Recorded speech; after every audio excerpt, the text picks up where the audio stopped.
is a good example of how just a change in move order and a slight variation on the opening can lead to a very different type of a game. It's one of the reasons why you need to know lots of different variations, because if it goes into this different position, what are you trying to achieve now? It seems like it's the same opening, but the game will be entirely different.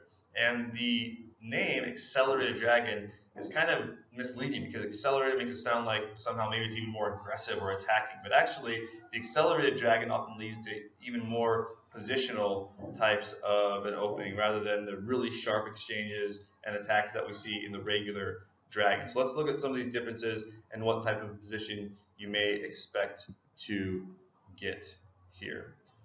So we start out with the same moves, but oftentimes in the last lecture, you guys saw that in the dragon we played d6 here. But in the Sicilian, the oldest classical variations actually play knight to c6.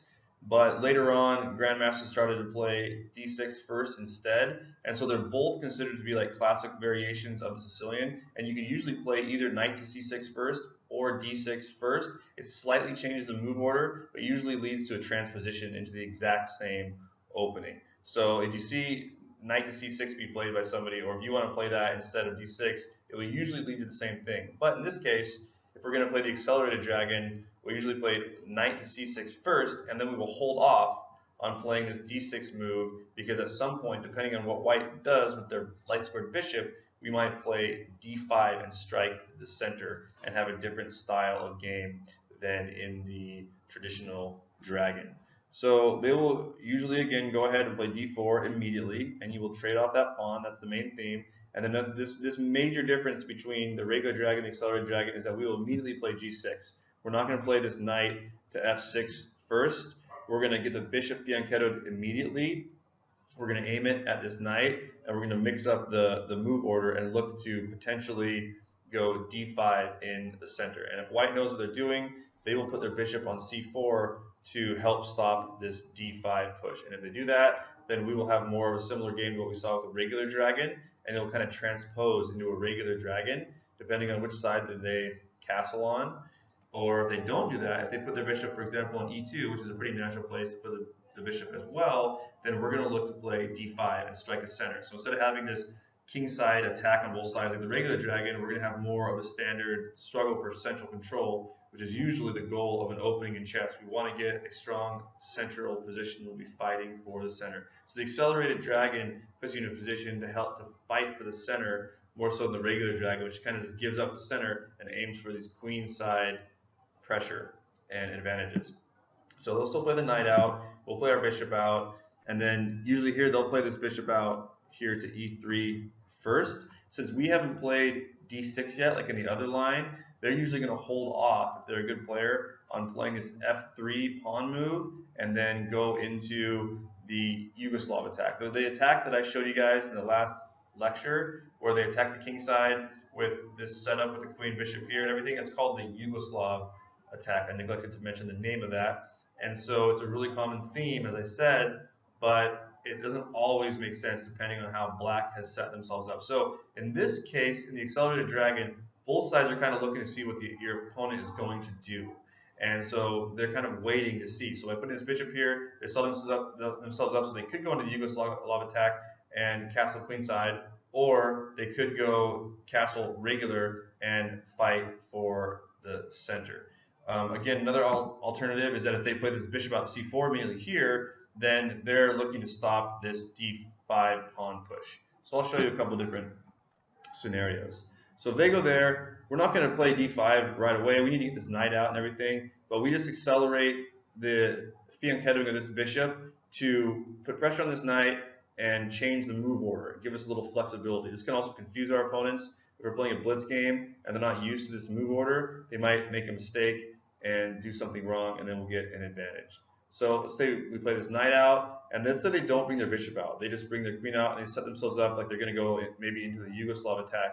And now once we castle, let's say they just castle long immediately. Well, now we're in this position where we can theoretically play d5 right away, because we're striking the center, and if they take and we take, then now our bishop's really, really strong right here. And you know, if a big trade-off of pieces happens, we've got a really good position now. Remember, white has the initiative when they start the game. So any initiative that we can get as black or any equalization is good. And so this position looks really good for black. White doesn't have any attack. There's no pawn storm coming here. And this pawn is under threat right now, so they're going to have to move a piece to block it or move the king over. It's usually prudent to move your king over and adjust your king position. So let's say he takes a move to do that. Now we can bring our bishop out if we want to, depending on his knight. We can, let's say we've got 1, 2, 3 pieces attacking this knight. They've got 1, 2, 3 attackers. So we could go for even more of a trade, which would go into a really equal endgame. We probably don't want to do that so quickly. We can start a pawn storm ourselves and start pushing these pawns forward. There's a lot of calculation that would need to go into the game at this point to decide what's the game plan and what do we want to do. But basically, we will have achieved a major portion of what we want in the opening if we can equalize this quickly as black. So if white neglects to play the bishop to c4 and we can play that d5 pawn move, we're putting ourselves into a really good position for a good game. If we want to trade off the queens, we can force a queen trade, which also may be advantageous for us. We have these 2 really good bishops here aimed at the king, and we can have a pawn storm. It's going to be a really close struggle and a really balanced position. And if you can get that with black, that's usually really good. And in chess, usually you'll come to a point after the opening where there will be a lot of calculation needed. You're going to have to spend maybe a lot of time on one move because it's such an important move that will decide the fate of the game, you know, which way the game will go.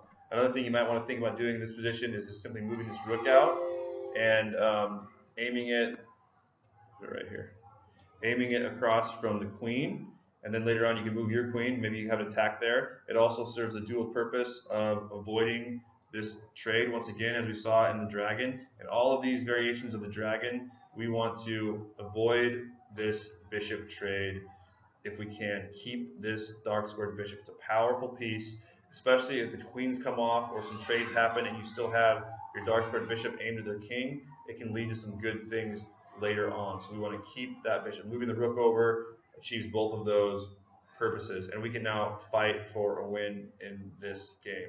Okay, so the key thing we saw there is that white neglected to play bishop to c4 immediately, and they went ahead and they set up themselves for a Yugoslav attack. But in this case, it doesn't really work so well because we can play this move right here, d5. Okay, so that's a key idea in the accelerated dragon. Now, if they do go ahead and play bishop c4 right away, well, we're not going to play d5 because now they have 3 pieces defending that square. They are controlling that square very well. In this case, what we're going to do is continue just like we would have in the original dragon. So we basically would have transposed into that position. Or, since they haven't played f3 yet, we can also try to annoy them and play knight to g4 and attack this dark squared bishop. We can trade off this knight for their dark squared bishop while keeping our dark squared bishop. It increases the power of this piece because they no longer have an opposing dark squared bishop to challenge us. He can't put his bishop here and try to trade it because our knight's controlling that square. He can try to avoid the trade by moving here or here, but that runs into maybe some more annoying things. We can put this pawn here because we've got a knight and a bishop on it. You'll have to calculate the little tactics or, you know, the complexities of the actual moves in this situation, but that's something that can be very annoying for white,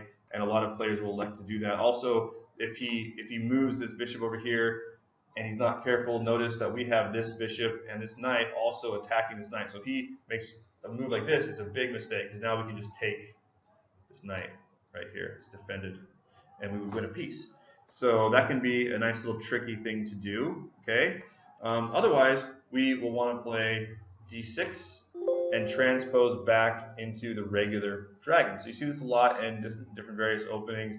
You'll transpose into a different main line depending on the move order, and that's okay. And at this juncture, he'll probably go ahead and play this f3 move, and now we go right back in to the other line that we saw before, and you will have something like this. Okay, and now we're familiar with it, we've seen it, we know what to do. and it's going to be a really fun, interesting game. And we can change up our moves, or if we know that these are the strongest moves and we're familiar with the position, it can be a really good idea to simply play these same moves and put some pressure on this knight. This is a common theme, put pressure on this knight. At some point, we can sacrifice the exchange, as I said. Let's just give you an example of that and do this. Take right there, and let's say he really wants to open the position. He's going to move this guy forward. He wants to attack this right here. Well, in some cases, we can immediately take this knight because this knight was defending this square here. Okay, he can't take it with the queen because our rook is defending it. So when we take this knight right here, what happens is he's forced to take it with the pawn. And now we can either go ahead and just win a pawn back, which is not what we want to do because we just sacrificed a rook for a minor piece. Instead of winning this pawn, we want to take advantage of the position. So now it's very dangerous for them. If we can put our bishop here, which we can't do right now because the knight can take it, now we have a big threat here. So if we can get this knight to move somehow, or we can move this knight back, and even though it allows them to push his pawn forward, which is what we didn't want for their attack to succeed, we have an immediate threat. We can take this pawn, so they can't do that. So we can take this pawn, make them move the queen, and now we have a lot of momentum. We have things coming. We can make a check. We can reattack this queen. There's lots of things we can do, and now black has the initiative. White can't do this because that just closes the position. It doesn't get him anything. So the attack's over basically. I mean, it's a sharp opening for both sides. That's why it's so fun to play. Both sides has a lot of chances here. There's a lot of things that we can do. Okay, so it's a really fun opening to play. Oh yeah, this queen's under attack by the knight, so we can't do that. And you'll see lots and lots of different attacks happening on both sides. And so even though I've showed you guys a couple variations that are almost identical, one change in move, it leads to a totally different situation. And so you'll never get bored playing the Sicilian. It's really, really fun. You can play thousands and thousands of games. I played a tournament in Spokane, Washington at a chess club there. And I think I played 5 or 6 games in that tournament, and every single one of them was a Sicilian defense, both as white and as black. Everyone knows the opening. It's really fun to play.